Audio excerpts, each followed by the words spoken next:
তুমি কি করছো? বীরভূমে এসে কি করছো?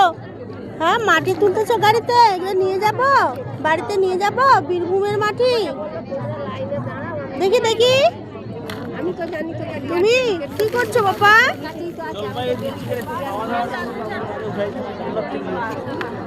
এখানে সবাই আমরা লাইনে আছি প্রসাদ নেওয়ার জন্য। খালি ফটো ওঠা নিয়ে ভাই বলো, এই যে আমার ছেলে কি করে, খালি গাড়ি নিছে মাটি তুলতেছে। বীরভূম থেকে মাটি নিয়ে যাব। বাবা ইভান, ইভান দেখো দেখো দেখো দেখো, তুমি মাটি নিয়ে যাবা বীরভূম থেকে? মাটি নিয়ে যাবা? কি করবা তাহলে? গাড়িতে মাটি তুলছো?